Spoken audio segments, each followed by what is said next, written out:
Welcome to big TV. Firebrand రాజకీయాలకు ఆయన నిజంగానే ఒక కేర్ ఆఫ్ అడ్రస్. మనతో మాజీ హోంమంత్రి డాక్టర్ ఎంవి మైసూర్ రెడ్డి ఉన్నారు. మైసూర్ రెడ్డి గారు నమస్తే సార్. ఎలా ఉన్నారు? ఎలా ఉంది హెల్త్? ఎలా ఉంది? బాగున్నాను, హెల్త్ కూడా ఆల్ రైట్. సార్, రెండు రాష్ట్ర రాజకీయాలని ఉమ్మడి రాష్ట్ర రాజకీయాలను చూశారు. ఇప్పుడు రెండు రాష్ట్ర విభజన తర్వాత కూడా రాజకీయాలను మీరు చూస్తున్నారు. ఏమనిపిస్తుంది? ముందుగా ఆంధ్రప్రదేశ్ రాజకీయాల్లో చాలా మార్పులు వచ్చినాయి, అలాగే తెలంగాణలో కూడా. ముందుగా ఆంధ్రప్రదేశ్ రాజకీయాలని ఆ మార్పుకి కారణం ఏంటంటే ఏం చెప్తారు? అంటే ఇప్పుడు విడిపోయిన తర్వాత ముందు చంద్రబాబు నాయుడు గారు వచ్చారు ముఖ్యమంత్రిగా. ఆ తర్వాత జగన్మోహన్ రెడ్డి గారు వచ్చారు. అక్కడ ఆదాయం వనరులు చూసుకున్నప్పుడు ఇక్కడికి అక్కడే ఎక్కువ ఉంటుంది ఆంధ్రప్రదేశ్లో. విడిపోకముందు ఏమనే వాళ్ళంటే ఇది సర్ప్లస్ స్టేటు, అది లోటు బడ్జెట్ ఉంటుంది అని అంటున్నారు. కానీ వాస్తవానికి రెవెన్యూ చూస్తే ఇక్కడ 1,10,000 కోట్లు విడిపోయినప్పుడు అక్కడ 1,20,000 కోట్లు ఆదాయం. కాబట్టి అది లోటు రాష్ట్రం అనేదానికి లేదు, ఇది మిగులు రాష్ట్రం అనేదానికి లేదు. కాకపోతే అక్కడ జనాభా ఎక్కువ, ఇక్కడ జనాభా తక్కువ అక్కడికంటే. అందువల్ల అక్కడ ఆదాయం ఎక్కువ ఉండేది. ఆయన వచ్చినప్పుడు కొంత ఈ అమరావతి అని అమరావతి మీదనే కాన్సన్ట్రేట్ చేసినారు, మిగతా కార్యక్రమాల మీద ఏమిటి మీద లేదు. అందువల్ల అతనంటే విసిగిపోయినారు. జగన్మోహన్ రెడ్డి గారు కూడా నన్ను ఒక మారు చూడండి అని పాదయాత్రలు చేసినప్పుడు అయితేనేమి, ఇతర సమావేశాల్లో అయితేనేమి చెప్పడం వల్ల కొత్తగా వచ్చినారు కదా, ఒక మారు చూద్దాం లేట్ చేస్తారని ఇచ్చారు.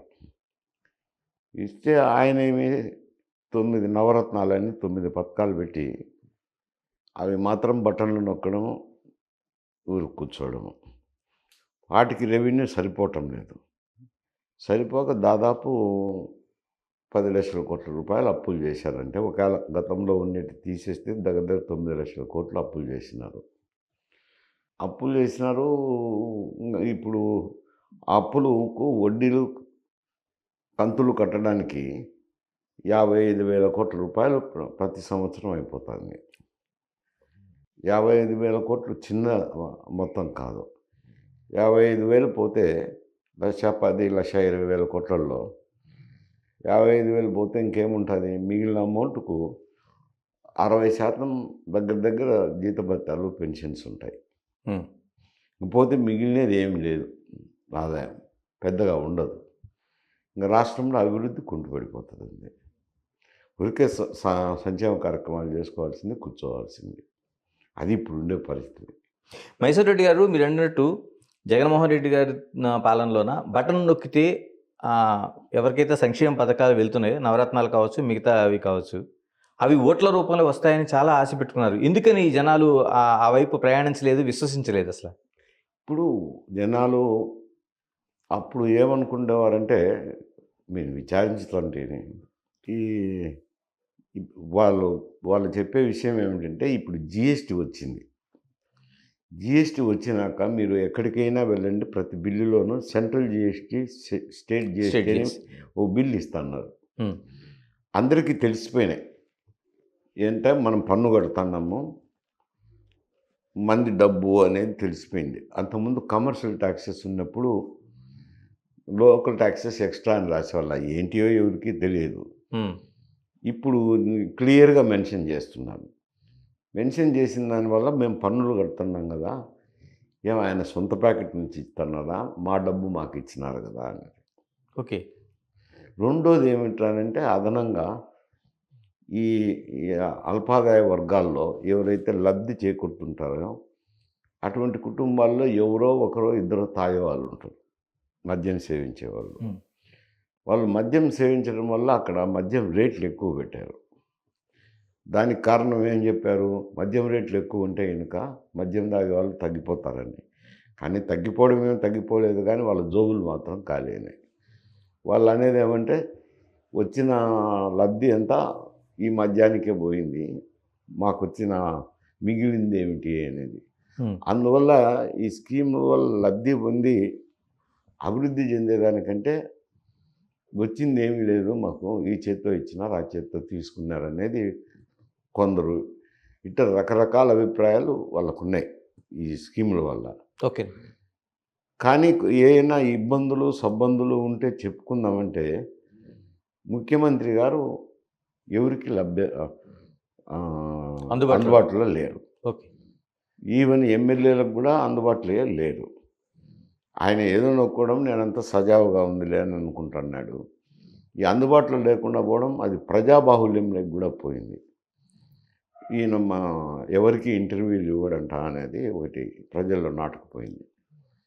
దానితోడు జిల్లాలకు పర్యటనలకు వెళ్ళినప్పుడు పోలీసులు సెక్యూరిటీ అనే పేరుతో కర్టెన్లు కట్టడము, మనిషిని చూడకుండా తీసుకోవడము, ఇవన్నీ ప్రజలకు ఏమైందంటే ఈయన సామాన్య మానవులకు అందుబాటులో లేకుండా పోయినాడు అనేది అదొక అపవాదు. ఈ కారణాల వల్ల ఆయనకు పథకాలు ఇచ్చినా లబ్ధి చేకూరలేదు. ఇప్పుడు కేవలం 11 సీట్లకి, అంటే 150 సీట్లకు పైగా మెజారిటీతో పరిపాలన చేసిన జగన్మోహన్ రెడ్డి కేవలం 11 సీట్లకు మాత్రమే పరిమితం అయిపోయారు. ఇప్పుడు ప్రతిపక్ష హోదా కూడా లేదనేది ఒక అతిపెద్ద చర్చ. భవిష్యత్తు ఏంటండి? జగన్మోహన్ రెడ్డికి మళ్ళీ రాజకీయ భవిష్యత్తు ఉందా? అంటే చెప్పలేము ఇప్పుడు. అది కొంచెం ఎన్నికల ఒక సంవత్సరం 2 సంవత్సరాల ముందైతే చెప్పగలము. ఇప్పుడు పరిస్థితి ఏమిటంటే అక్కడ తెలుగుదేశము, జనసేన, బీజేపీ ఒక కూటమిగా ఏర్పడినారు. బహుశా రేపు ఎన్నికల్లో కూడా వాళ్ళే ఉంటారనుకుంటా కూటమిగానే. ఇంకా ఏవో సీట్ల పంపకాల్లోనో ఏమైనా భేదాభిప్రాయాలు వచ్చి చీలితే తప్పనిచ్చి, లేకపోతే కూటమిగానే ఉంటారు. ఇక్కడ కూటమికి వ్యతిరేకమైన ఓట్లు ఉంటాయి, లేవని చెప్పలేం. నిన్న 11 సీట్లే వచ్చినా ఓట్ల సంఖ్య చూసుకున్నప్పుడు పెద్ద తేడా లేదు కదా. అప్పుడు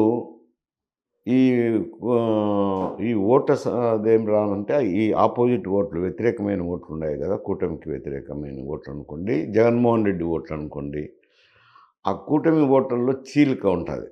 ఓకే. ఎందుకంటే కాంగ్రెస్ పార్టీ కూడా దేశమంతా కొంచెం పుంజుకున్నది. పుంజుకోవడమే కాకుండా మైనారిటీలు, ఎస్సీలు వీళ్ళంతా కాంగ్రెస్ వైపు ర్యాలీ అయినారు దేశం అన్ని చోట్ల. ఓకే. ఇది ఆంధ్రప్రదేశ్ కూడా ఏం ప్రత్యేకమేం కాదు కదా. అయినప్పుడు రేపు పరిస్థితి ఎట్టుంటుంది అనేది ఆలోచన చేయాల్సిన అవసరం ఉంది. దేశం మొత్తం మీద ర్యాలీ అయినారు కానీ ఆంధ్రప్రదేశ్లో కాంగ్రెస్ పార్టీ ఉంది. తర్వాత జగన్మోహన్ రెడ్డి రిప్రజెంట్ చేస్తున్నారు వైఎస్ఆర్సీపీకి. కాంగ్రెస్ పార్టీ అధ్యక్షురాలేమో ఇప్పుడు ఆమె షర్మిల గారు ఉన్నారు, ఆయన సిస్టరే కదా. మరి ఆమె అంత యాక్టివ్గా ఉండట్లేదు ఇటీవల కాలంలో. ముందు బాగానే గట్టిగానే తిరుగుతుండే, బాగా గట్టిగానే మాట్లాడుతుండే, ఇప్పుడు యాక్టివ్గా లేదు. ఓకే. మరి కారణాలేమో వారికి తెలియాల్సిందే. మరి అక్కడ యాక్టివ్గా ఆమె తిరిగినా లేదు, యాక్టివ్గా తిరిగే ప్రెసిడెంట్ వచ్చినా ఈ ఓట్లు చీలే ప్రమాదం ఉంది. ఓకే. ఎందుకంటే కాంగ్రెస్ పార్టీకి నాయకుడిని చూడరు కదా, పార్టీని చూస్తారు. పార్టీ కొంచెం పుంజుకునేది కాంగ్రెస్ పార్టీ అనేది ప్రజల్లో పడితే అప్పుడు మైనారిటీ ఓట్లు, ఎస్సీ ఓట్లు కాంగ్రెస్కి షిఫ్ట్ అయ్యే అవకాశం ఉంది. జగన్మోహన్ రెడ్డి ఓట్ బ్యాంక్ కూడా వాళ్ళే, అంతే కదా, మైనారిటీలు, ఎస్సీలే. అప్పుడు ఆ ఓట్ బ్యాంక్ చీలినప్పుడు నష్టం తగ్గుతుంది కదా. అందుకని ఇప్పుడే ఏం చెప్పలేము. అది కాంగ్రెస్ పార్టీ ఏ విధంగా ప్రయాణం చేస్తుంది, ఎంతవరకు బలం పుంజుకుంటుంది అనే దాని మీద ఆధారపడి ఉంటుంది. అంటే ఏదైనా ఓటు ఫ్యాక్టర్లో చీలికగాని వస్తే జగన్మోహన్ రెడ్డి దగ్గర నుంచే కాంగ్రెస్ చీల్చుకుంటుంది అంటారు. అంతే కదా. మైనారిటీలు, ఎస్సీల ఓట్లు ఆయనకు ఓట్ బ్యాంక్గా ఉన్నాయి. ఓకే. దేశం మొత్తం మీద మైనారిటీలు, ఎస్సీలు కాంగ్రెస్ పార్టీకి ఉన్నారు. ఇక్కడ ఒక్కసారిన అప్పుడు కాంగ్రెస్ పార్టీ డివిజన్ వల్ల బలహీనమైపోవడము, ఆమెను సోనియా గాంధీనే ప్రెసిడెంట్ అనే ద్వేషించడం జరిగింది. డివిజన్ చేసింది రాష్ట్రం అని. అందువల్ల పార్టీ కిలపడిపోవడంతో ఆ ఓట్ బ్యాంక్ అంతా ఇక్కడ షిఫ్ట్ అయింది, కాంగ్రెస్ ఓట్ బ్యాంక్ అంతా. రేపొద్దున ఇప్పుడు అది పోయినది అనుకోండి, ఆ విభజన చేసింది పోయింది, ఏదో మనుషులు కూడా ఎన్ని రోజులని అదే పెట్టుకుంటారు, సర్దుకున్నారు. ఇప్పుడు కాంగ్రెస్ పార్టీ పుంజుకుంటే ఆ ఓట్ బ్యాంక్ ఎట్లా షిఫ్ట్ అవుతుంది అనేది చూడాలి. అది కొంత సమయం పడుతుంది. పుంజుకుంటుందా, ఇదే పరిస్థితిలో ఇదే స్థితిలో ఉంటుందా? ఇదే స్థితిలో ఉంటే ఆయనకేమి ఇబ్బంది లేదు. కాంగ్రెస్ పార్టీ పుంజుకుంటే మాత్రమే ఇతనికి ఇబ్బందులు ఉన్నాయి. అదంటే అది మనం ఒక సంవత్సరం 2 సంవత్సరాల ముందర అంచనా వేయగలం. అంటే మీరన్నట్లు ఇప్పుడు కాంగ్రెస్ పార్టీ అన్ని చోట్ల ఉంది, ఒక ప్రయాణం జరుగుతోంది. షర్మిల కూడా పీసీసీ చీఫ్‌గా ఆవిడ ముందు యాక్టివ్‌గా ఉన్న. ఇప్పుడు కూడా చరిష్మా అయితే ఉంది. రాజశేఖర రెడ్డి కూతురుగా కావచ్చు, లేకపోతే మిగతా అన్ని సానుకూల పరిస్థితులు. అంటే కాంగ్రెస్‌కి ఎలాంటి లాభం వచ్చే అవకాశం ఉందండి? వచ్చే ఎన్నికలకు సంబంధించి? అంటే గత ఎన్నికల్లాగే ఉంటదా? కొంచెం ఏమైనా లాభపడే అవకాశం ఉందా? ఇప్పుడైతే వ్యతిరేకత లేదు. ఓకే. కాకపోతే వాళ్ళు పార్టీని పటిష్టవంతం చేసుకోవాల్సిన అవసరం ఉంది. ఏది నియోజకవర్గ కమిటీలనండి, జిల్లా కమిటీలనండి, రాష్ట్ర కమిటీలనండి, ఆ పార్టీని సంస్థాగతంగా బలోపేతం చేయడం అయితేనేమి, ప్రజల్లోకి వెళ్ళి ప్రజా వ్యతిరేకమైన కార్యక్రమాలు ఉంటాయి కదా ప్రభుత్వం. అటువంటి కార్యక్రమాలను తీసుకొని ప్రజల్లోకి వెళ్ళటము ఇవన్నీ ఉన్నాయి కదా. పార్టీగా చేయాల్సిన కార్యక్రమాలు, ప్రజలతో మమేకం అవ్వాల్సిన కార్యక్రమాలు ఉన్నప్పుడు, ఓహో! కాంగ్రెస్ పార్టీ వాళ్ళు కూడా బాగానే చేస్తున్నారు అన్నప్పుడు వాళ్ళకి ఇటు వాళ్ళ ఓట్ బ్యాంక్ కాబట్టి చీలితే మాత్రం నేను కష్టమవుతుంది అంటాను. ఇక మీరన్నట్టు కూటమి ప్రభుత్వం నిజంగా ఒక సంకీర్ణ కూటమిలా కనిపిస్తుంది. ఒకటి తెలుగుదేశం, ఒకటి జనసేన, బీజేపీ. ఇప్పుడు పాలన సాగించి 1 ఇయర్ అవుతున్న సందర్భంలో కూడా అనేక విశ్లేషణలు చేస్తున్నారు. ఎందుకంటే ఒక భావ సారూప్యత లేని పార్టీల ప్రయాణం కాబట్టి ఎక్కడి వరకు వెళ్తుందనేది. మీరేమంటారు? అంటే అదేం కనిపించడం లేదు. ఎందుకంటే భావ సారూప్యత ఉందా లేదా అది వేరు సమస్య. బీజేపీకి అక్కడ స్థానబలం ఏం లేదు ఓకే. పెద్దగా. అవును. ఏదో కూటమిలో కొన్ని సీట్లు సంపాదించుకున్నారు. కొందరు శాసనసభ్యులు అయ్యుండొచ్చు, ఎంపీలు అయ్యుండొచ్చు, కానీ బలం అయితే లేదు. ప్రజాబలం కానీ, నా కార్యకర్తల బలం కానీ అక్కడ ఏం లేదు, నీళ్ళు. కాకపోతే జనసేనకి ఏమంటే రాష్ట్రం మొత్తం మీద జనసేనకు ఒక ఓట్ బ్యాంక్ అనేది ఉంది. ఓకే. ఎందుకంటే కాపు సామాజిక వర్గము, బలిజ సామాజిక వర్గము, వాళ్ళు వాళ్ళ పార్టీ అనేది వాళ్ళకు ఒక అభిప్రాయం ఏర్పడిపోయింది. ఇట్లా తెలుగుదేశం అంటే కమ్మ సామాజిక వర్గంలో ఉందో అట్లా బలిజ కాపు సామాజిక వర్గంలో మా పార్టీ అనేది ఉంది కాబట్టి ఒక ఓట్ బ్యాంక్ అనేది ఉంది. ఎంత పర్సెంటేజ్ అని నేను చెప్పలేను, కానీ కొంత పర్సెంటేజ్ అయితే ఓట్ బ్యాంక్ ఉంది. ఓట్ బ్యాంక్ ఉంది కాబట్టి వాళ్ళలో పొరపచాలు ఏమి లేవు. ఓకే. ఎందుకు అంటే అటు పవన్ కళ్యాణ్ గారు చంద్రబాబు నాయుడు అంటే గౌరవం ఇస్తున్నారు. చంద్రబాబు నాయుడు గారు కూడా అంతే గౌరవం పవన్ కళ్యాణ్కి ఇస్తున్నారు. ఒకరినొకరు ఏమైనా సమస్యలు ఉంటే మాట్లాడుకోవడము, చర్చించుకోవడము జరుగుతుంది. అది ఈయన చిన్న పార్టీ అయినా ఆయన న్యూనతగా చూడడం లేదు. మాకు సొంతం అధికారం ఉంది, మెజారిటీ ఉంది, ప్రభుత్వం ఏర్పాటు చేసేదానికని ఆయన వాళ్ళను కూడా దూరం పెట్టలేదు. కొంచెం దగ్గర తీసుకొని బాగానే ప్రోత్సహించుతున్నాడు. సంబంధ బాంధవ్యాలు కూడా బాగానే ఉన్నాయి కాబట్టి ఒకటి స్టేట్మెంట్లు అవో ఇవో వచ్చిండొచ్చు, కానీ బట్ వాళ్ళల్లో అయితే అంతర్గతంగా చర్చలు అయితేనేమి జరుగుతున్నాయి. విషయాలు కూడా ఒకరికొకరు తెలియజేసుకుంటున్నారు. ఇక తెలంగాణ రాష్ట్రానికి వద్దామండి. దాదాపుగా 10 ఏళ్ల కాలం పాటు టీఆర్ఎస్ నుంచి బీఆర్ఎస్గా మారిన తర్వాత కూడా ఆ పార్టీ 10 ఏళ్ల పాటు అధికారంలో ఉంది. కేసీఆర్ తెలంగాణ తెచ్చిన వ్యక్తిగా ఒక దీంతో చరిష్మాతో కొనసాగింది. ఒక్కసారిగా మార్పు జరిగింది. అంటే కాంగ్రెస్ పార్టీ అధికారంలోకి వచ్చింది అనూహ్యంగా, రేవంత్ రెడ్డి సీఎంగా ఉన్నారు. ఈ మార్పుకి ప్రధాన కారణం ఏమనుకుంటారు? ఎందుకంటే సుదీర్ఘ రాజకీయ అనుభవం ఉంది మీకు. అంటే మీరు అంటున్నారు, కానీ ప్రత్యేక రాష్ట్రం సంపాదించుకున్నాడు కదా అని అజిటేషన్ ఏం పెద్ద అజిటేషన్ కాదు. ఓకే. గతంలో అయితే రాయలసీమ ఉద్యమం చేసినంత గట్టిగా కూడా చేయలే ఇక్కడ ఉద్యమం. కాకపోతే ఈ రాష్ట్రం ఇచ్చేదానికి ప్రధాన కారణం ఎవరంటే సోనియా గాంధీనే. ఓకే. అంటే కాంగ్రెస్ పార్టీ నాయకురాలే.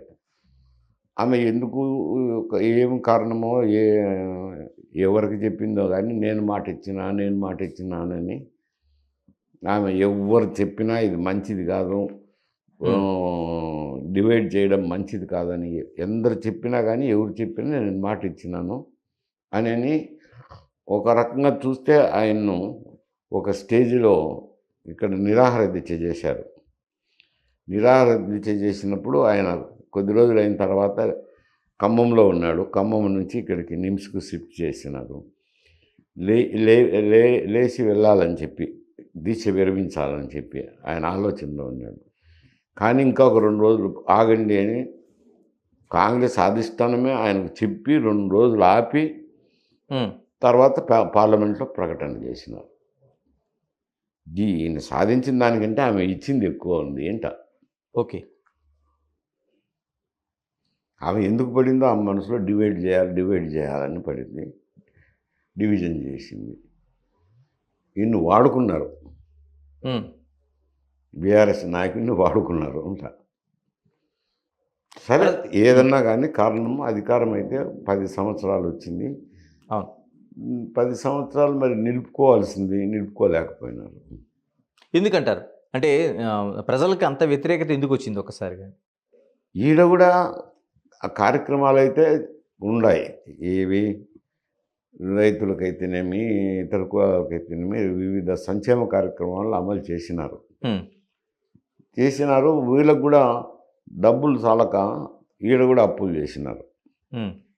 7 లక్షల కోట్లు 8 లక్షల కోట్లు అప్పులు చేశారు. అంటే ఎందుకు నేను కరెక్ట్గా చెప్పడం లేదంటే బడ్జెట్ పద్ధతుల్లో చూపించేటి ఒకటి ఉంటాయి, కార్పొరేషన్ల తరఫున తెచ్చిన అప్పులు, బయట ఇంకా కొన్ని అప్పులు, ఇవన్నీ రకరకాల అప్పులు ఉంటాయి కాబట్టి కరెక్ట్గా చెప్పలేము ఫిగరు. అయితే అప్పులు చేసినారు. ఇప్పుడు 45,000 కోట్లు సంవత్సరానికి కంతు కట్టాల్సింది వస్తుంది. 65,000 కోట్లు శాలరీలకు పోతుంది. ఇంకపోతే ఇంకేముంది మిగిలి 1,10,000 కోట్లలో ఏం లేదు కదా. అందుకని అభివృద్ధి కార్యక్రమాలు ఏమి చేయలేదు. ఒక కాళేశ్వరం ప్రాజెక్టు కట్టినారు. దాని మీద విమర్శలు ఉన్నాయి. అవినీతి,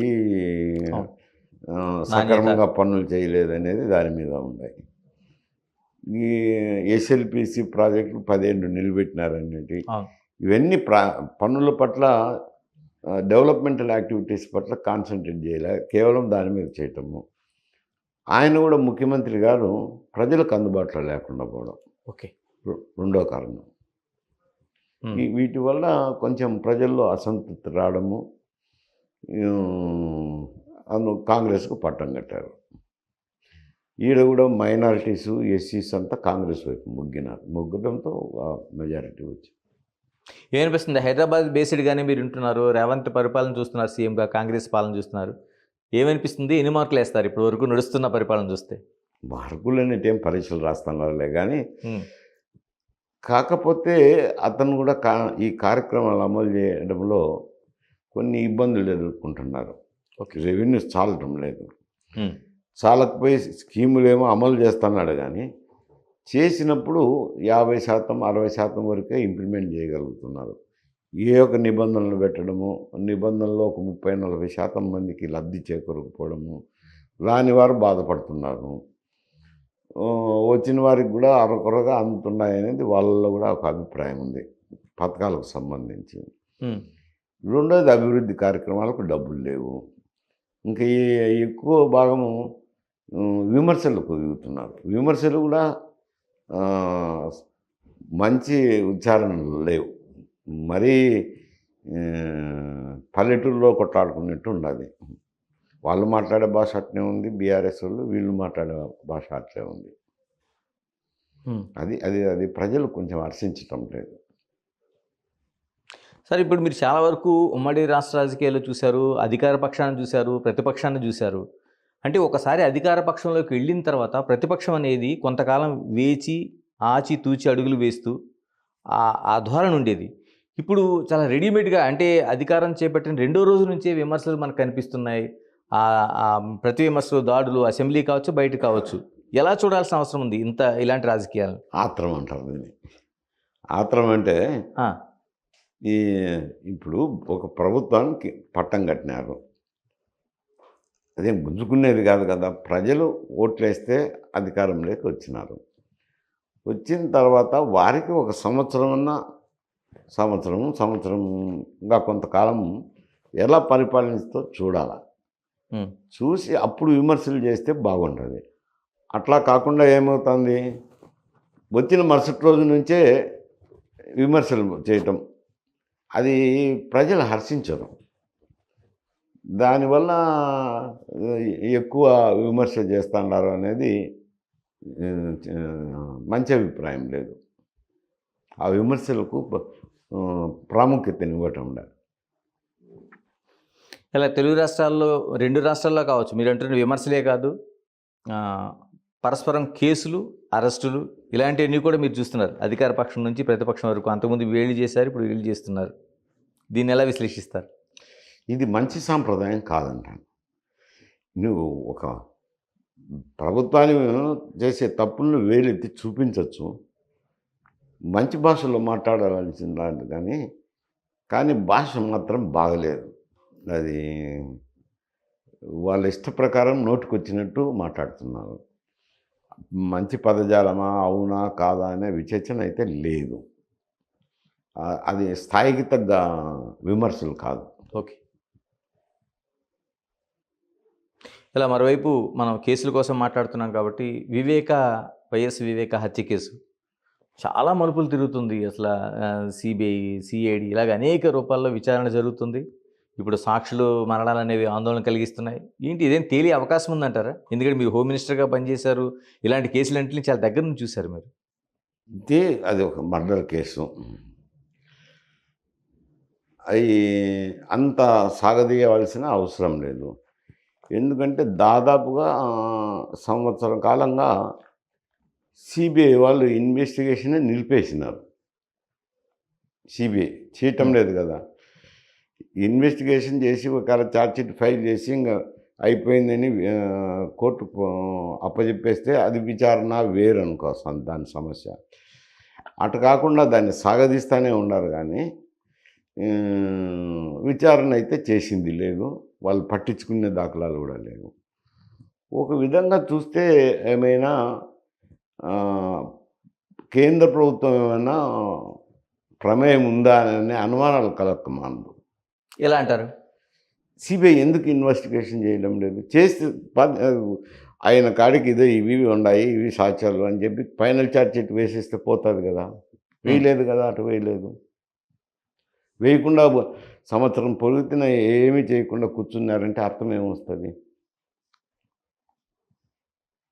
ఎవరైనా అర్థం చేసుకోవాల్సింది. ఇంకా ఏమీ ఉలుకు పలుకు లేకుండా కూర్చున్నారు కదా అంట. అప్పుడంటే ఒకవేళ జగన్మోహన్ రెడ్డి ఉన్నప్పుడంటే వైఎస్ఆర్ ప్రభుత్వం వాళ్ళ ప్రభుత్వమే కాబట్టి స్థానిక పోలీసులు సహకారం అందించలేదు అనేది సిబిఐకి ఒక అపవాదం ఉన్నది. అప్పుడంటే అర్థం చేసుకోవాలి. ఇప్పుడేముంది, ఇప్పుడేమో వీళ్ళు వ్యతిరేకించరు, మద్దతు వ్యతిరేకించేదైతే ఉండదు కదా. వాళ్ళు ఇన్వెస్టిగేషన్ సాఫీగా జరుపుకునే దానికి ఇబ్బందులు ఏమి లేవు కదా. మరి ఎందుకు చేసి ఫైనల్ ఛార్జ్షీట్ వేయలేకున్నారు? ఇప్పటికే 4 సాక్షులు చనిపోయినారు. చనిపోయారు, కీలకమైన సాక్షులు చనిపోయారు. మరి ఏమిటి అర్థం? ఎందుకు ఊరుకున్నారని అర్థం? ఇన్వెస్టిగేటింగ్ ఏజెన్సీ సిబిఐ అట్లాంటిది ఊరికి ఉందంటే ఏదో ఒక ప్రమేయం ఉండాల్సిందే కదా, రాజకీయ ప్రమేయం. సరే, ఇక మీ రాజకీయ జీవితం కోసం ఒకసారి మాట్లాడుకుందాం. తెలుగుదేశం పార్టీ కంటే ముందు కాంగ్రెస్లో చాలా సీనియర్ లీడర్గా ముందు నుంచి కూడా ప్రయాణం చేశారు. తర్వాత తెలుగుదేశం, తర్వాత వైఎస్ఆర్సీపీ. ఇప్పటికీ రాజకీయాలకు సంబంధించిన జీవితం అయిపోయినట్టేనా? ఇంకేమైనా ఉందా? నేను ఇంకా ఎందుకంటే రాజకీయాల గురించి ఆలోచన చేయటం లేదు. మొన్న ఎన్నికల్లో కూడా చాలామంది పాత నాయకులంతా వచ్చి లాస్ట్ టైం సార్ నిలబడి తప్పకుండా గెలుస్తారు మీరు అని కూడా నన్ను ఒత్తిడి చేశారు. సరే, నేను ఒక మాట చెప్పిన, ఇప్పుడు ప్రస్తుత రాజకీయాల్లో మేము నిలబడాలంటే అరువైతుందా చెప్పండి. ఎందుకంటే ఒక 2000 అనేది ఒక స్టాండర్డ్ ఫిక్స్ చేసేసినారు. ఓటుకు 2000. జగన్మోహన్ రెడ్డి గారే 2000 పంచాలా అని చెప్పి స్టాండింగ్ ఇన్స్ట్రక్షన్స్ వైఎస్ఆర్ చెప్పి వాళ్ళకి చెప్పి అటు పెట్టుకోగలిగిన మేతకు పెట్టుకోగలిగిన స్తోమతున్నోళ్ళు వాళ్ళకు కొంత ఆర్థిక సాయం చేసి నిలబెట్టారు. ఎవరు కూడా చూసింది ఏమిటి అభ్యర్థులు, వాళ్ళ రాజకీయ జీవితం ఏమిటి, వాళ్ళ గామామిష ఏమిటి, వాళ్ళు ఎంతవరకు పనిచేస్తారు అనేది చూడలేదు. ఎన్ని కోట్లు ఖర్చు పెట్టగలుగుతావు, అది బేసిక్ అర్హత అయిపోయింది. అందుకని అటువంటి అభ్యర్థులకే ఇచ్చినారు. సరే వీళ్ళ అదే ధోరణిలో కూటమి అభ్యర్థులు కూడా కూటమి కూడా అదే ధోరణిలో ఎంపిక చేశారు. ఎంత ఖర్చు పెట్టుకోగలుగుతావు అనేది చూసి బేసిక్ అర్హత అయిపోయింది అది. ఈ రాజకీయ కుటుంబంలో నుంచి వచ్చినారా, ప్రజలకు అందుబాటులో ఉంటాడా, పార్టీకి ఉపయోగపడతారా అనేది ఇవేవి చూడలే. ఇంకా లేదు అదేమి. ఆర్థిక పరిస్థితి ఉందా, స్తోమత లేదా అనేది చూసి టికెట్లు ఇచ్చారు. సరే ప్రజలు వివిధ కారణాల వల్ల ఎన్నుకున్నారనుకోండి కూటమిని, ఇద్దరు అయితే అదే పద్ధతిలో ఇచ్చినారు. కింద చూసినప్పుడు కూడా ఎన్నికల ప్రచారంలో భాగమైతేనేమి, ఎన్నికల చివరి దశకు వచ్చినప్పుడు ఏమైతేనేమి, ఇద్దరు అభ్యర్థులు 75-80% నియోజకవర్గాల్లో 2000 పంచినారు. ఇద్దరి దగ్గర తీసుకున్నారు. వైఎస్ఆర్సీపీ దగ్గర తీసుకున్నారు, కూటమి అభ్యర్థుల దగ్గర తీసుకున్నారు. 2000 తీసుకుంటూ వచ్చినారు. ఇంకొందరు 3000, 5000 ఇచ్చిన కొన్ని అవి ఎక్సెప్షనల్ కేసెస్ అనుకోండి. కొన్ని 1500 ఇచ్చినాయి. అవన్నీ ఎక్సెప్షన్లే. జనరల్గా అయితే ఇది ట్రెండు. అది పంపిణీ చేసినారు. పంపిణీ చేసినాక వాళ్ళ ఇద్దరి దగ్గర తీసుకున్నారు. వాళ్ళు ఎవరికి ఏదలుచుకున్నారో, ఎవరి పట్ల అభిమానం ఉందో, ఏ కారణాల వల్ల అయితేనేమి, అభిమానం అనుకోండి, వ్యతిరేకత అనుకోండి, వాటితో ఓట్లు వేసినారు. కూటమి అభ్యర్థులందరూ గెలిచినారు. 11కి పరిమితమైనారు. ఈ డబ్బు అయితే ఇది తీసుకున్నారు. అందుకే నేను కూడా అనుకునేది ఏమంటే, ఈ డబ్బు ఇంత పంచాలంటే నా దగ్గర ఆర్థిక స్తోమత లేదు అని చెప్తే వాళ్ళు అర్థం చేసుకోగలిగినారు. ఎందుకంటే ఆ కాలంలో ఎవరో డబ్బు చేసుకునే వాళ్ళం కాదు కదా అని వాళ్ళు కూడా సరేలే సార్ దాని పరిస్థితి అని మళ్ళీ సర్దుబాటు చేసుకున్నారు. ముందైతే ఒత్తిడి చేశారు నిలబడమని, మళ్ళీ సర్దుబాటు. నేను కూడా ఇప్పుడు ఈ రాజకీయాల్లో ఉండలేం కదా, ఇంత డబ్బు ఖర్చు పెట్టాలంటే ఎక్కడి నుంచి తెచ్చి ఖర్చు పెడతాం. అందుకనే ఇంకా వద్దనుకున్నాను. అందులో వయసు కూడా 76 సంవత్సరాలు వచ్చింది. ఇప్పుడు ఈ వయసులో దానికి ప్రాకులాడడం ఎందుకు అని చాలా. అంటే 2 పార్టీలు అడిగినాయండి, లేకపోతే ఒక పార్టీ అడిగారు? నేనే అప్రోచ్ కాలేదు నేను. ఎందుకంటే నా బరివి చూసుకోవాలి కదా.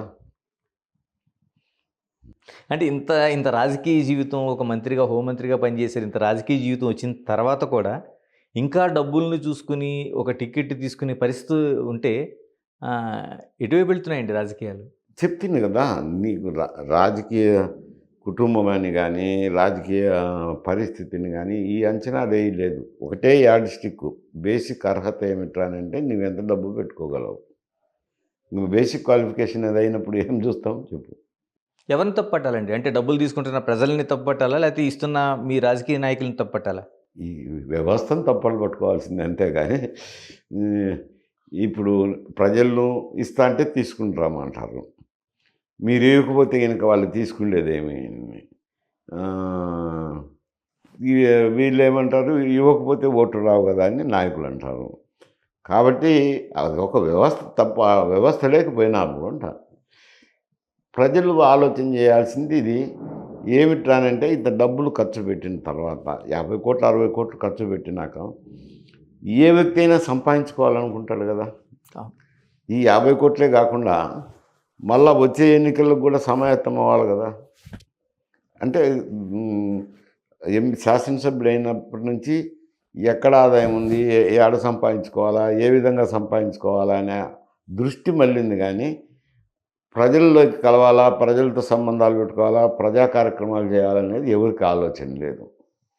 ప్రజలు కూడా తీసుకున్నారు, అయిపోయింది. వాళ్ళు ఎటన్నా తిరిగి మన దావ మంది వాళ్ళ దావ వాళ్ళదైన కాడికి వచ్చేసినారు. ఎందుకంటే వాళ్ళు 2 రకాలు. ఒకటి ఓటుకు డబ్బు తీసుకోవడం అయితేనేమి, 2 సంక్షేమ కార్యక్రమాలు, ఏ పార్టీ వచ్చినా సంక్షేమ కార్యక్రమాలు ఇస్తారు. కానీ వాళ్ళు కూడా ఆలోచన చేయడం లేదు. మీ వారసుల ప్రయాణం ఎలా జరుగుతుందండి, రాజకీయ వారసులుగా ఉన్నవాళ్ళు? అంటే కుమారుడు ఏదో మున్సిపల్ చైర్మన్, అంత వేరకే ఉన్నారు. ఇక అందులోనూ నియోజకవర్గం అప్పుడు చీలిపోయింది కదా. అవును. అందువల్ల మేము ఆలోచన చేసేది పెద్ద పరిస్థితి లేదు అంట. మా నియోజకవర్గం అంతా ఒక సైడు, మా నేటివ్ మండలం ఒక సైడు పోయింది. అవును. మైసూరెడ్డి గారు, ఇప్పుడు చాలా కాలం పాటు మీరు కాంగ్రెస్ పార్టీలో కొనసాగిన తర్వాత తెలుగుదేశానికి వచ్చారు. పోటీ చేసిన తర్వాత ఒకసారి ఓటమిపోయారు. మీకు రాజ్యసభ సీటు ఇచ్చిన తర్వాత కూడా మళ్ళీ వైసీపీ వైపు వెళ్ళాల్సిన అవసరం ఏమొచ్చింది? అంటే ఏమైనా బలమైన కారణాలు ఏమైనా ఏ ఉన్నాయా? కారణాలేం లేవు. అయాచితంగా జరిగింది అది. నాకేం పోవాలని లేదు. వైఎస్ఆర్‌సీపీలో పోవాలని లేదు. తెలుగుదేశం పార్టీలో అన్యాయం జరిగిందనే భావన లేదు. ఆ! నేను ఆ దినం రాజ్యసభ అయిపోతానే పార్టీకి చంద్రబాబు నాయుడుని కలిసి థ్యాంక్స్ చెప్పి, "సార్ పనుంటే పిలుస్తానండి, వస్తాంటండే" అని చెప్పిన. అప్పుడు ఎంపీగా ఉన్నప్పుడు ప్రతిరోజు ఇక్కడ హైదరాబాద్లో ఉంటే ప్రతిరోజు వెళ్తాంటిమి. ఢిల్లీలో ఉన్నప్పుడు ఢిల్లీలో ఉంటాంటిమి. ఆయన ఢిల్లీకి వచ్చినప్పుడు ఆయన అంటే తిరుగుతాంటిమి. ఇక్కడ వచ్చినాక ఇంకా ఏమన్నా పని ఉన్నప్పుడు పిలిపించండి సార్ అని చెప్పాను. సర్లే వచ్చి కూర్చుంటుంటావు కదా లైబ్రరీలో, అప్పుడు పిలుస్తుంటుంది అన్నారు. సరేలేండి సార్ అని చెప్పిన. థ్యాంక్స్ చెప్పి వచ్చినాను. నా ధర్మం కదా రాజ్యసభ ఇచ్చినాక. ఒక నాకు కొంచెం రాజకీయ గురువు అనుకోవాలన్నా ఆయన రాజగోపాల్ రెడ్డి గారని రాయలసీమ ఉద్యమంలోనే. ఓకే. రాయలసీమ ఉద్యమంలో ఈ సమస్యలు చెప్పడం అయితేనేమి, ఉద్యమాలు చేయటంలో ఆలోచన చేయటమేమి ఆయన కొంచెం ఆయనకు అనుభవం ఉండి సలహాలు ఇస్తన్నారు. ఓకే. ఆయన కుమారుడు ఇక్కడ హైదరాబాద్లోనే ఉంటాడు. ఆయన కాంట్రాక్టరు అవి ఇవి చేస్తున్నారు. ఆయన జగన్మోహన్ రెడ్డి గారికి ముఖ్యంగా ఉన్నాడు. జగన్మోహన్ రెడ్డి గారికి ముఖ్యంగా ఉండి 2, 3 మార్లు అడిగారు నన్ను. నా చేరాలంటన్నా, పిలుస్తున్నాడు, రావాలంట, పార్టీకి సాయం చేయాలంట అని. అంటే చూడు ఎల్లారెడ్డి, అతని పేరు ఎల్లారెడ్డి, బాగుండదులే, నేను ఏదో కాంగ్రెస్ పార్టీలో ఉన్నా. సరే రాజశేఖర రెడ్డి చేసిన పనుల వల్ల నాకు సరిపోక నేను తెలుగుదేశానికి వెళ్ళిపోయాను. నాకు పోవాలనే కాదు, పదవి మీద ఆశతో కాదు పోయింది. ఆయన చెరుపు చేసినారు కాబట్టి నేను వెళ్ళాల్సింది వచ్చింది అని చెప్పిన. ఎందుకు అది కూడా డిస్కస్ చేసిన. నేను 1994లో నేను ఆయనకేమన్నా చెరుపు చేసినానా మంత్రిగా ఉండి కూడా ఎప్పుడు కూడా ఆలోచన చేయలే. కానీ 94లో నాకు వ్యతిరేకం చేసినారు. నియోజకవర్గంలో తిరిగి చేసింది మీకు తెలుసు కదా అని అంటే, అది తప్పేదన్నా చేసి ఉండకూడదు అట్లా, ఒకటే పార్టీలో ఉండి, అందులో ఒకటే పార్టీలో ఉండి అని మళ్ళీ మేము 98లో చేసాంలే ఆయనకు వ్యతిరేకంగా. అప్పుడు 4000తో ఎంపీ, 4000తోనే గెలిచే కదా. మేమందరం మాకు వ్యతిరేకం చేసినారు కాబట్టి మేము 96లో వ్యతిరేకం చేసినాం. మళ్ళీ 98 వచ్చినప్పుడు మళ్ళా వచ్చాడు. నన్ను ఏదో జరిగిపోయింది, మీకు నేను వ్యతిరేకం చేసినా, మీరు నాకు వ్యతిరేకం చేసినారు, మనం ఒకటే పార్టీలో ఉన్నాము ఎందుకు అని అంటే, సరే మీరు చేసినారు కాబట్టి మేము చేసినాము, ఇటురైతే కాంగ్రెస్ పార్టీకే చేస్తాం నేను కూడా చెప్పినాం. ఓకే. చెప్పినాం. 98లో కాంగ్రెస్ పార్టీకి చేసినాము. మళ్ళా లక్ష ఓటుతో గెలిచినారు. బాగానే ఉంది. అంతట్లో నువ్వు కాంగ్రెస్ పార్టీ లెజిస్లేటివ్ సెక్రటరీ కూడా ఇచ్చినారు. ఇచ్చిన తర్వాత ఒక చిన్న పంచాయతీ ఉన్నది, మా స్పెక్ట్రమ్ థర్మల్ స్పెక్ట్రమ్ స్టేషన్ ఉంది కదా, వారికి మామ అల్లులకు కుటుంబ తగాదాలు ఉన్నాయి, బాగా పరిష్కారాలు. మామ వచ్చి రామచంద్రయ్య దగ్గరికి పోయినాడు, శ్రీరామచంద్రయ్య, అప్పుడు ఆయన రాజ్యసభ మెంబరు. అల్లుడేమో మా దగ్గరికి వస్తున్నారు. అంటే అసెంబ్లీలో ప్రశ్నలు, ధర్మల్ స్టేషన్కు సంబంధించి కరెంటు వ్యవహారాల గురించి, అప్పుడు రీఫార్మ్స్ మీద ఎక్కువ జరుగుతున్నది కదా. అవి అతను వస్తా మాకు దగ్గరైనాడు. దగ్గరైనప్పుడు రామచంద్రయ్య గారు ఒక మారు పిలిచి అడిగారు. మంచి మిత్రులే కదా నాకు, ఎందుకంటే కాలేజ్ డేస్ నుంచి నేను పీయూసీలో ఉన్నా, ఆయన బీకామ్ చదివినాడు తిరుపతిలో. ఓకే. అందుకని మంచి ఫ్రెండ్స్మే. మైసూరు ఇట్లా వాళ్ళ మామ ఉన్నాడు, పంచాయతీ ఏమన్నా చేద్దామా మామాళ్ళ మధ్య అని అడిగితే, నేను కనుక్కుంటానులే అతన్ని అని చెప్పి నేను అతన్ని అడిగితే, నాకేమో న్యాయం జరిగితే నేను ఒప్పుకుంటాను అని. అంటే ఇట్లా చెప్పినాడు రామచంద్ర అని చెప్పిన. మరైతే మాట్లాడదాము. ఎక్కడ కూర్చుందామని ఏమి ఎన్నో సాట కూర్చొని మాట్లాడదాంలే, ఏముంది పెద్ద సమస్య ఏముందిలే అని అన్నా. ఇక్కడ వద్దులే, బాగుండదు ప్రెస్సు ఇదంతా న్యూసెన్స్. నేను తెలుగుదేశంలో ఉన్నా, నువ్వు కాంగ్రెస్ పార్టీలో ఉన్నావు, ఏమిటి ఎందుకు ఎన్ని ప్రశ్నలు వస్తాయి, ఢిల్లీలో కలుద్దాంలే, ఢిల్లీలో మాట్లాడదాం. సరే ఢిల్లీలో పోయినాము. అది పంచాయతీ మాట్లాడుతున్నాము. 2-3 రోజులు పడుతుంది కదా.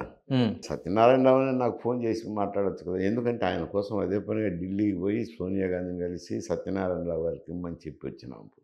అంటే భాస్కర్ రెడ్డి సార్ మాట్లాడినాడు, ఆయన పోయి మీరు పోయి చెప్పుకోండి బాగుంటుంది అని అంటే చెప్పినాం. అడగచ్చు కదా నన్ను. ఆయన ఏం అడగకుండా పోయి ఈయనకు కంప్లైంట్ చేసినాడు, రాజశేఖర రెడ్డికి. ఈయనైనా విచారించవచ్చు కదా, నేను 98లో నీకు చేసిన సిఎల్పి సెక్రటరీగా వేసుకున్నావు, ఏమిటి వినాలి ఏమిటి అంటే ఫోన్లో పర్సనల్గా మాట్లాడితే చెప్తాం కదా, పలానా విషయం పంచాయతీలే అని చెప్తాను కదా. మాట్లాడకుండా నన్ను సిఎల్పి సెక్రటరీ తీసేసినారు. ఓకే. అది తీసేసిన తర్వాత నాకు కొంచెం బాధ కలిగింది. ఎందుకు అది కొంచెం అవమానంగా ఫీల్ అవుతాం కదా. ఫీల్ అవ్వడము ఏదో కొద్ది కాలం తర్వాత ఈయన శివరామకృష్ణ గారు, డిఎల్ రవీంద్రరెడ్డి గారు వచ్చినారు. ఎందుకు ఎంతసేపు ఉన్నా అంతే, ఈయన ఎట్నే చేస్తుంటాడు, నువ్వేం తప్పు చేసినావని నేను సిఎల్పి సెక్రటరీ తీసేయడము, 98లో చేస్తే మళ్ళా చూడు వెంటనే ఈ పని చేసినారు.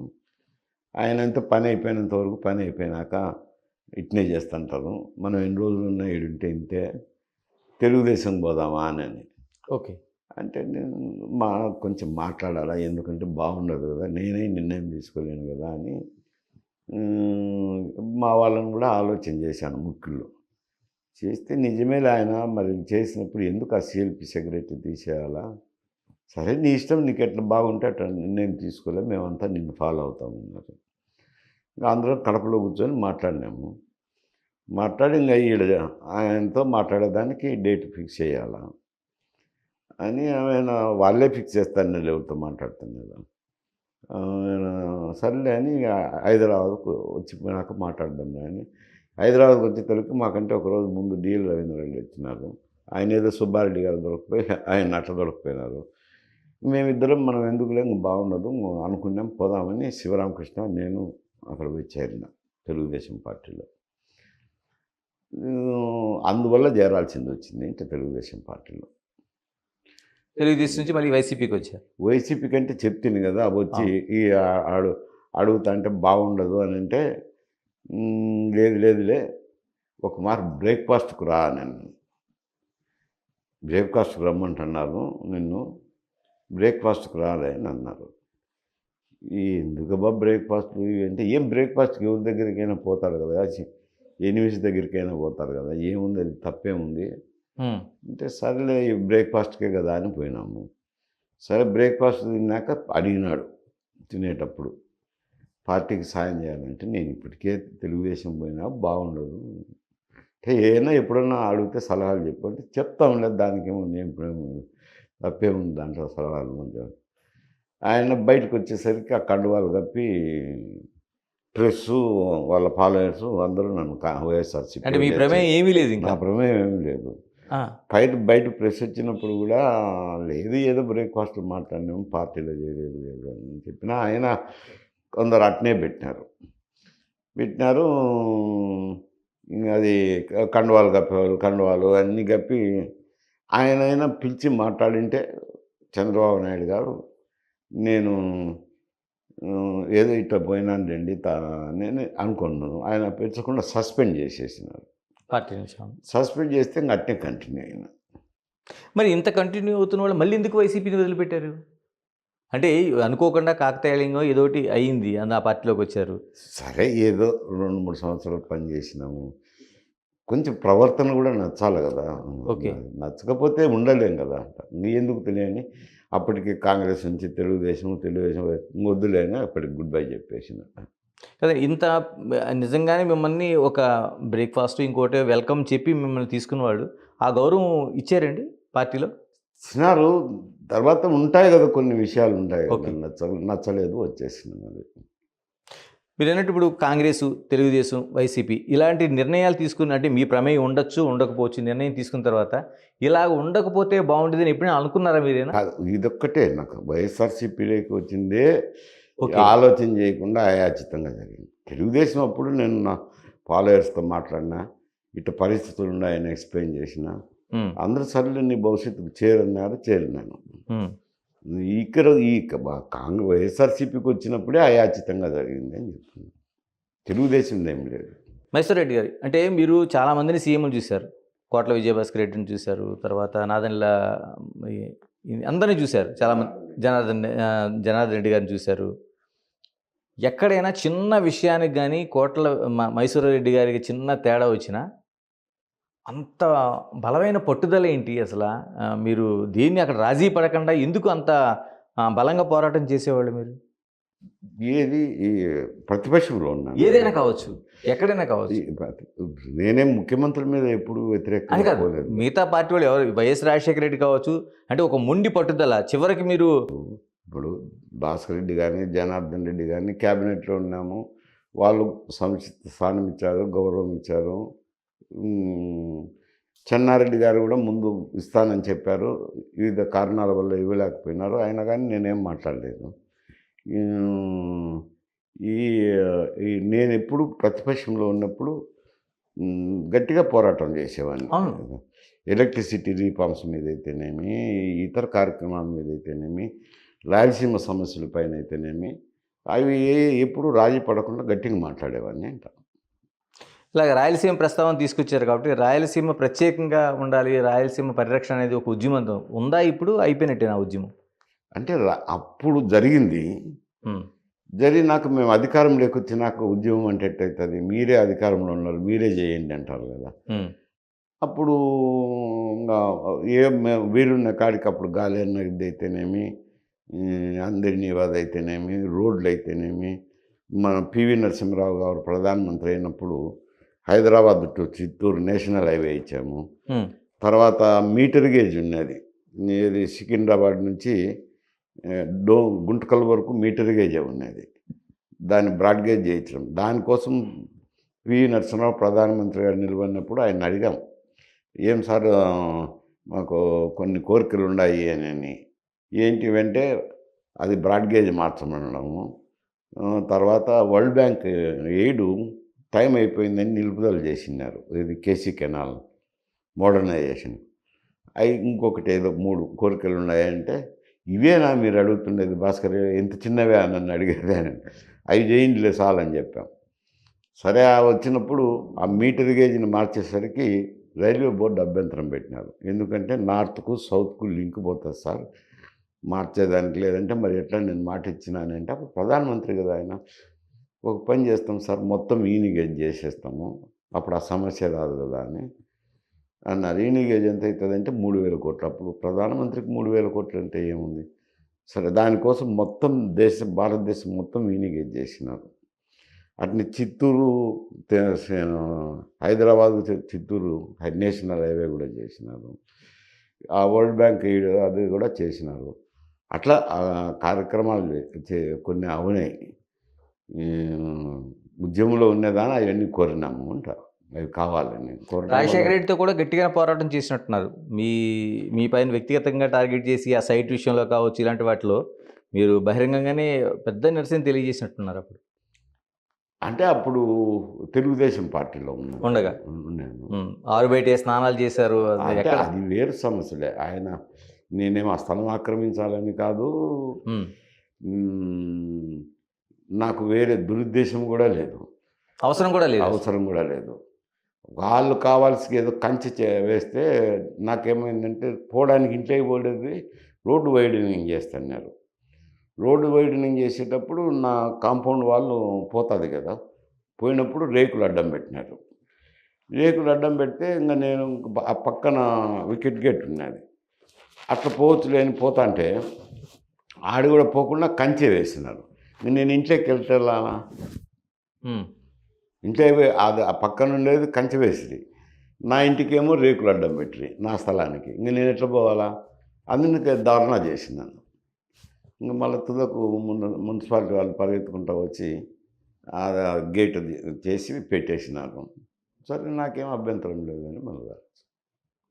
సరే అప్పుడు ప్రత్యేక రాయలసీమ కోసం ఉద్యమం జరుగుతున్నప్పుడు కానీ లేకపోతే ఆ ఉమ్మడి డిమాండ్లో కానీ ఎప్పటికైనా రాయలసీమ విడిపోవడం ఖాయమని ఒక నినాదం అయితే ఉంది. అదే అప్పుడు అటు ఉమ్మడి నుంచి రాష్ట్రంలోనే అభివృద్ధి అనేది అది. ఉమ్, ఆ రాయలసీమ జాయింట్ యాక్షన్ కమిటీ ఉమ్, 81 నుంచి ఏర్పాటైంది. ఇది అయినా 89 వరకు యాక్టివ్గానే స్టేజ్లో ఉన్నది. తర్వాత అధికారంలోకి వచ్చినాక ఉద్యమం చేయడంలో అర్థం ఉండదు. పనులు చేసి పెట్టాలి కానీ అందువల్ల అంతవరకు ఉన్నది. ఎప్పుడే కానీ ఏ రోజు కూడా ప్రత్యేక రాష్ట్రం కావాలని కోరలే. ఓకే. అంటే ఇప్పటికి చాలామంది ఆ డిమాండ్ వినిపిస్తూ ఉంటారు, రాయలసీమ ప్రత్యేకంగా ఓ రాష్ట్రంగా ఉండాలనేది. విడిపోయినప్పుడు విడిపోయింది. విడిపోయినప్పుడు ఆ సమస్య వచ్చింది. విడిపోయినప్పుడు ఏమంటే అదొక ఆ ఫోటో ఉంది కదా కృష్ణ కమిటీకి. అవును, కృష్ణ కమిటీకి శ్రీకృష్ణ కమిటీకి. ఆ, మేము ప్రత్యేక రాష్ట్రం చేయమని ఇచ్చినాం. ఎందుకు అని అంటే ఇప్పుడు ఉమ్మడి రాష్ట్రం ఉన్నప్పుడైతే ఎప్పుడు కూడా అనలేదు. లేదు. ఇప్పుడు రాష్ట్రం రెండుగా విడిపోతుంది అన్నప్పుడు మాకు తెలంగాణతో అయినా కలపండి, లేదంటే ప్రత్యేక రాష్ట్రమైనా ఇవ్వండి అని. ఇప్పటికీ ఆ డిమాండ్ ఉందంటారా లేకపోతే దానికి లైఫ్ లేదా? ఇది ప్రత్యేకత ఎప్పుడైనా రాయలసీమ వస్తుంది, తప్పదు. తప్పదు. ఎప్పుడో ఒక రోజు వస్తుంది. ఉమ్, ఎందుకంటే ఇప్పుడు చూడండి 11,000 కోట్ల రూపాయలు వరల్డ్ బ్యాంక్ ఎయిడే తీసుకొస్తున్నారు. ఏమిటికి? అమరావతి డెవలప్మెంట్కు. ఉమ్, అమరావతి ఏమన్నా రాయలసీమ వాళ్ళు యాక్సెప్ట్ చేసినారా? లేదు కదా. నీవేదో ఒంటెత్తు పోకల్లో అనౌన్స్ చేసినారు ముఖ్యమంత్రి గారు, ఉమ్, అసెంబ్లీలో ప్రకటించినారు. అక్కడే నువ్వు 11,000 కోట్లు పెట్టి అభివృద్ధి చేస్తే పన్ను కట్టేది ఎవరు? తుదకు మేము కూడా కట్టాల్సిందే కదా. ఆ వరల్డ్ బ్యాంక్ లోను అప్పు తీర్చేటప్పుడు మా పన్నులు కూడా ఉంటాయి కదా, మాకేం లాభము అనేది ఉంది ప్రశ్న. నువ్వు ఉమ్మడి ఆ రాష్ట్రానికి రాజధాని ఎక్కడ ఉండాలని నువ్వు ఏదో ఈ ప్రజాభిప్రాయమో ఇంకొకటి తీసుకుంటే పర్వాలే. లేదు కదా, ఊరికి శివరామకృష్ణ కమిటీ వాళ్ళు కూడా రాసినారు కదా, ఇది అనువైన ప్రాంతం కాదని రాసినారు కదా, ఆయన అక్కడే పెట్టుకుంటున్నారు. మేమందరం తిరుపతికి ఎందుకు కాకూడదు? పుణ్యక్షేత్రము, అభివృద్ధి చెందింది, ఎయిర్పోర్ట్ ఉంది, రైలు మార్గాలు ఉన్నాయి, హైవేస్ ఉన్నాయి. ఉన్నప్పుడు తిరుపతి ఎందుకు చేసిండకూడదు? అక్కడ ఉంది కదా, ఖాళీ భూమి అయితే ఉంది కదా రేణుగుంట దగ్గర. అందువల్ల పెద్ద ఇష్టపడరు. ఎప్పుడైనా అది డివిజన్ అయ్యేదే. ఎప్పుడా అనేది చెప్పలేను నేను. ఎప్పటికైనా తప్పదు. తప్పదు. సార్ ఇంకోటి ప్రధానంగా రాయలసీమలో ఫ్రాక్షనిజం అనేది ఇంకొక మాట కూడా చెప్పండి. కృష్ణ కమిటీకి మేము రిప్రజెంటేషన్ ఇచ్చినప్పుడు ఇటు తెలంగాణలో కలపండి, లేకుంటే ప్రత్యేకమైన ఇవ్వండి, ఆంధ్రాతో కలపద్దన్న. ఆయన నవ్వి, ఏం మైసరాళ్ళు ఎందుకు సపరేట్గా అయినా ఇమ్మంటున్నారు, తెలంగాణలోనే కలపమంటారు, ఆంధ్రాలో కలిపితే ఏమి ఎందుకు వద్దంటున్నావు అని నేను ఉంది. సార్ పిల్లికి ఎలకు ఎందుకు వేయడం సార్ అనండి. ఆయన నవ్వి ఊరుకున్నాడు. అంతే. జాతి వైరం, అది జాతి వైరం, దానికి ఏం చెప్పలేం కదా. ఇప్పుడైనా ఆయన ఎవరైనా అంటున్నారా? కోస్తాంధ్ర నాయకులు అంతా ఇక్కడే పెడితే వాళ్ళ రాయలసీమ ప్రాంతానికి కొంత పెట్టండి కలిసిపోవాలని ఏ నాయకుడు మాట్లాడదు. కరెక్ట్. సరే, ఇక రాయలసీమ రాజకీయాల్లో ఫ్రాక్షనిజం అనేది ఎప్పటి నుంచో కొనసాగుతూ వస్తుంది. మధ్యలో కొంత స్తబ్దుగా ఉన్నా అదంతా నివురుగప్పిన నిప్పులా కనిపిస్తుంది, అప్పుడప్పుడు బయటికి కనిపిస్తుంది. ఎప్పటికైనా ఫ్రాక్షనిజం అనేది పోయే అవకాశం ఉందా? ఫ్రాక్షనిజం ఎక్కడుంది? అది సినిమాలు, పత్రికలు మాకేసిన ముద్ర అంతే. అంతేగాని ఎక్కడుంటుంది అది? మేము రాజకీయాల్లోకి వచ్చేసరికైతే అది అన్నో నియోజకవర్గానికి 2-3 గ్రామాల్లో ఏదో ఉన్నది. కానీ మళ్ళీ మేము వచ్చినాక రాజకీయాల్లోకి వచ్చినాక అవి కూడా 2-3 గ్రామాల్లో కూడా లేకుండా పోయినాయి. అంతకుముందు ఎప్పుడో ఉన్నది. హ్మ్. ఎందుకంటే ఇది పాలిగా అక్కడ ఒక రాజ్యం అనేది లేదు. ఏది రా కృష్ణదేవరాయలు పోయిన తర్వాత పాలెగాళ్ళని ఉంటున్నారు. 4 గ్రామాలకు, 5 గ్రామాలకు ఒక నాయకుడు. ఒక నాయకుడు. ఆళ్ళకు పాలెగాళ్ళని పేరు పెట్టినారులెండి బ్రిటిష్ వాళ్ళు. ఆ పాలెగాళ్ళ కిందనే రెవెన్యూ వ్యవస్థ అన్నీ జరుగుతుండేది. న్యాయము మొత్తం అంతా. అది ఉండంగా పాలెగాళ్ళలోనే గ్రామాల మధ్య భేదాభిప్రాయాలొచ్చి అయి ఘర్షణలకు దారి తీసి ఫ్యాక్షనిజం వచ్చింది. అయి పోయినాయి, ఎప్పుడో పోయినాయి. మా మా తరంకు ముందరుండేటివి. ఓకే. మా తరం వచ్చినాక మేమున్నప్పుడు ఏం లేవు అట్లాంటివి. పోయినా గానీ ఇప్పటికీ సినిమాల్లో అదే చూపిస్తుంటారు. అదే ముద్రేస్తుంటారు. అయితే లేదంటారు. ఇప్పుడు లేవు. అటువంటి చెదురుముదురు సంఘటనలేమి ఆంధ్రాలో జరుగుతాయి, గోదావరిలో జరుగుతాయి, కృష్ణాలో జరుగుతాయి. ఎందుకు జరగటం లేదు? అవును. చివరిగా చెప్పండి, మీరు హోమ్ మినిస్టర్‌గా పనిచేశారు కాబట్టి మీకు ఈ ప్రశ్న వేయదలుచుకున్నాను. నక్సలిజం మీరుండే టైంలో నక్సలిజం చాలా తీవ్ర స్థాయిలో ఉండేది. దానిపైన మీరు పోలీస్ వ్యవస్థ నడపడంలో కావచ్చు, మిగతా అనేక అంశాలు నడిచినాయి. ఇప్పుడు పూర్తిగా కేంద్ర ప్రభుత్వం నక్సలిజాన్ని మేము పూర్తిగా లేకుండా చేస్తామనేది అమిత్ షా కూడా ప్రకటన చేస్తున్నారు. జరుగుతున్న ఎన్కౌంటర్లు మీరు చూస్తున్నారు చాలా వరకు. నిజంగా నక్సలిజాన్ని ఈ విధమైన ఏదైతే ఒక కార్యాచరణతో కావచ్చు, లేకపోతే యాక్టివిటీతో కావచ్చు అణిచివేసే అవకాశం ఉందా? అంటే ఇప్పుడు ఇక్కడ ఆంధ్రప్రదేశ్‌లో అయితే లేదు గదా! అప్పటి నుంచి ఏ పాలసీలైతే మొదలుపెట్టినామో, అదే పాలసీలు చంద్రబాబు నాయుడు గారు గూడా వచ్చిన తర్వాత కంటిన్యూ చేశారు. రాజశేఖర రెడ్డి అదే కంటిన్యూ చేశారు. అంతటితో ఈ ఆంధ్రప్రదేశ్‌లో ప్రభావం పోయింది. అది ఇక్కడున్న నాయకులు అక్కడికి పోవడము, ఛత్తీస్‌గఢ్ అక్కడ పోవడము, అక్కడ స్థావరాలు ఇవన్నీ చేసి అక్కడ జరుగుతుంది. ఇప్పుడు కేంద్ర ప్రభుత్వం అయి చిన్న రాష్ట్రాలు కాబట్టి 2, 3 రాష్ట్రాలకు సంబంధం ఉంది కాబట్టి కేంద్ర ప్రభుత్వమే చొరవ తీసుకున్నారు. కేంద్ర బలగాలతోనే నడిపిస్తున్నారు. అప్పుడు మా రాష్ట్ర పోలీసు యంత్రాంగమే చేసేది ఈ కార్యక్రమం. ఇప్పుడు కేంద్ర బలగాలు వచ్చినాయి. కొంచెం నిన్న ఈ దినం పత్రికలో స్టేట్మెంట్ చూస్తే, మీరు కాల్పులు విరమిస్తే మేము శాంతి చర్చలకు సిద్ధము అని ఇచ్చినారు కదా! అంటే అర్థమైతే తగ్గిందనే అర్థం కదా! అంటే వైఎస్ ఉన్నప్పుడు కూడా ఇలాగే ఇచ్చారు. ఒక చర్చలు కూడా జరిగినాయి. వైఎస్ రాజశేఖర రెడ్డి అప్పుడే ముఖ్యమంత్రిగా ఉన్నప్పుడు కూడా. లాస్ట్ దశకు వచ్చిందిలెండి. హ్మ్. లాస్ట్ దశకు వచ్చినప్పుడు ఇంక వాళ్ళు సర్దుకొని వెళ్ళిపోయినారు. ఎందుకంటే మేము ఏదైతే కంటిన్యూ చేసామో అదే చంద్రబాబు నాయుడు గారు కూడా కంటిన్యూ చేసినారు. అదే తుది దశకు వచ్చినారు. అప్పుడు చర్చలు అని చెప్పి ఏదో చర్చలు చేస్తారు. ఇప్పుడు ఏమనుకుంటున్నారు, చర్చలు జరిగే అవకాశం ఉందా? లేకపోతే ఎవరి విధానాలతో వాళ్ళు ప్రయాణించే అవకాశం ఉంటుంది? అంటే ఎవరైనా ప్రభుత్వం కోపం ఏముంటుంది? ఓకే. శాంతి భద్రతలు కాపాడాలనేది దృక్పథం ఉంటుంది. చర్చించుతాము, పరిష్కరించుకుంటాము అని అంటే పిలుస్తారేమో అంట. ఇక హోమ్ మినిస్ట్రీ కోసం ఒకే ఒక ప్రశ్న అడగదలుచుకున్నాను. ఒకప్పుడు హోమ్ మినిస్టర్ అంటే సీఎంతో పాటు సమానంగా ప్రయాణించే ఒక అతిపెద్ద పోర్ట్‌ఫోలియోగా మనం చూస్తుండేవాళ్ళం. ఎందుకని ఇప్పుడు అమ్మచాటి బిడ్డలాగా అయిపోయిన పరిస్థితి హోమ్ మినిస్ట్రీ ఎక్కడైనా కావచ్చు, రాష్ట్రాలకు సంబంధించి? అంటే ఇది రాష్ట్రాలకు సంబంధించి ఏమవుతుందంటే లా అండ్ ఆర్డర్ ముఖ్యమంత్రుల చేతిలో ఉంటుంది. హోమ్ మాత్రమే హోమ్ మంత్రికి ఉంటుంది. లా అండ్ ఆర్డర్ అంటే రెవెన్యూకి సంబంధించి లా అండ్ ఆర్డరు, హోమ్‌కు సంబంధించి లా అండ్ ఆర్డరు 2 కలిసే ఉంటాయి. ఈ అప్పుడు గతంలో ఒక్క వెంగళరావుకు మాత్రం లా అండ్ ఆర్డరు, హోమ్ 2 ఇచ్చినారు. మళ్ళీ ఎవరికి ఇవ్వలేదు. ఒట్టి హోంమంత్రి అయితే గనక ఎవరు వినేవారు ఉండరు. నేనున్నప్పుడంటే నా పరిస్థితి వేరు. భాస్కర్ రెడ్డి గారు ముఖ్యమంత్రిగా ఉన్నారు. మీరున్నప్పుడు కూడా మీ దగ్గర లా అండ్ ఆర్డర్ లేదు. లా అండ్ ఆర్డర్ లేదు. జనార్దన్ రెడ్డి గారు ముఖ్యమంత్రిగా ఉన్నారు. వాళ్ళు మీరు మాట్లాడుకొని డెసిషన్ తీసుకొని చెప్పుకోండి అని నాకు కొంచెం ఫ్రీడమ్ ఇచ్చినారు. వాళ్ళకు నమ్మకం ఉంది కాబట్టి ఫ్రీడమ్ ఇచ్చినారు కాబట్టి కొంచెం నాకు ఇబ్బంది లేకుండా ఉన్నది.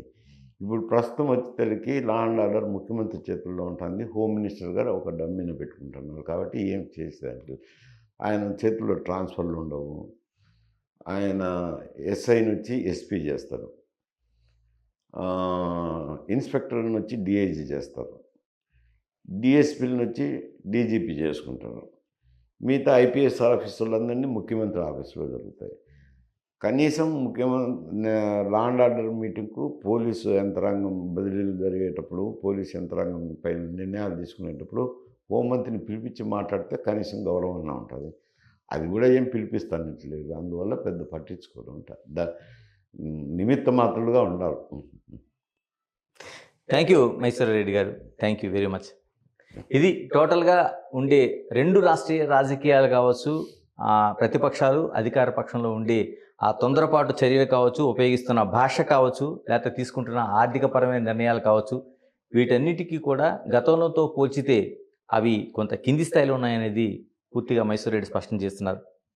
మరోవైపు ఏదైతే రాజకీయాల్లో హుందాతనం పెరగాలనేది చెప్పడంతో పాటు డబ్బు ప్రభావితం చూపిస్తున్న ఈ రాజకీయాల్లో తనలాంటి వాళ్ళు ఇమడలేను అనేది ఒక సంకేతాన్ని అయితే వ్యక్తం చేశారు. Keep watching big TV. This is Ganesh. For more videos like this, subscribe Big TV channel.